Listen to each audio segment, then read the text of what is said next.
আসসালামু আলাইকুম ভিউয়ার্স। আজকে আমি চলে এসেছি মজাদার তেলের পিঠা রেসিপি নিয়ে, বা আপনারা এটাকে পোয়া পিঠা বলতে পারেন।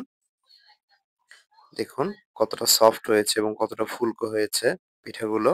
আমি এটা তৈরিতে কোনো চালের গুঁড়ো ইউজ করিনি। ইউজ করেছি সুজি, আটা এবং চিনি। দেখুন আমি এখানে আটা নিয়ে নিচ্ছি। ১ কাপ আটা বা ময়দা, 1/2 কাপ সুজি এবং 1/2 কাপ চিনি এবং সামান্য কিছুটা লবণ নিয়ে নিচ্ছি। এটা টেস্টে কিছুটা ব্যালেন্স করবে। এরপর চামচ দিয়ে ভালোভাবে একটু মিশিয়ে নিয়ে হালকা কুসুম গরম পানি, একদম কুসুম গরম, ঠান্ডার চেয়ে একটু গরম, এই ধরনের পানিটা আপনারা এখানে ইউজ করবেন। আস্তে আস্তে ইউজ করতে হবে পানিটা, পরিমাণ মতো। কোনো ক্রমে খুব বেশি বা খুব খুব বেশি পানি ইউজ করা যাবে না।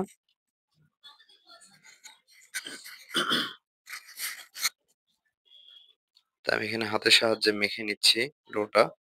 তাহলে অনেক সুন্দর সফট একটা ডো হবে। আসলে বুঝতেই পারেন হাতের কাজটা কখনো চামিচ দিয়ে অতটা পারফেক্ট হয় না। তো আমি এটাকে খুব ভালোভাবে অ্যা মিশিয়ে নিয়েছি পানির সাথে। তো দেখুন আমাদের ডো এর কনসিস্টেন্সি এরকম হয়েছে। তো এটাকে ঢেকে আমরা একটু রেস্টে রেখে দিব ১৫-২০ মিনিট। তো ২০ মিনিট পর চলে আসলাম। চুলায় একটা প্যান বসিয়ে বা কড়াই বসিয়ে তাতে পর্যাপ্ত তেল দিয়ে দিয়েছি এবং দিয়ে দিচ্ছি আমাদের সেই তেলের পিঠার যে ডোটা রেডি করে রেখেছিলাম সেইটা বা মিশ্রণটা। দেখুন কতটা ফুলকো হচ্ছে।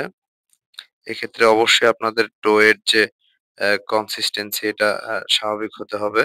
একটু খেয়াল করে আপনারা এই পিঠাটা তৈরি করবেন। খুব বেশি ঘন বা খুব বেশি পাতলা যেন না হয় ডোটা। এটা একটা প্র্যাকটিসের ব্যাপার।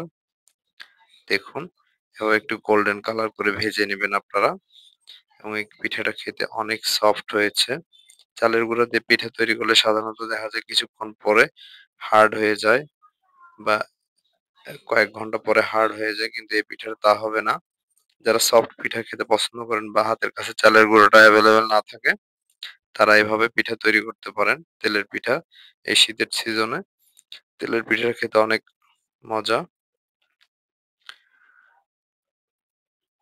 আর আমাদের এই রেসিপিটা যদি আপনাদের ভালো লেগে থাকে তাহলে অবশ্যই লাইক, কমেন্ট এবং সাবস্ক্রাইব করে দিবেন এবং পাশে থাকা বেল আইকনটি বাজিয়ে দিবেন।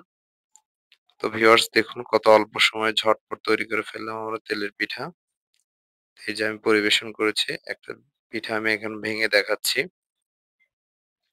দেখুন এটা কতটা সফট হয়েছে এবং খেতে অনেক টেস্টি হয়েছে। তো ফ্রেন্ডস, আজ এই পর্যন্তই। ভালো থাকবেন। কথা হবে, দেখা হবে অন্য কোনো ভিডিওতে। সবাইকে আসসালামু আলাইকুম।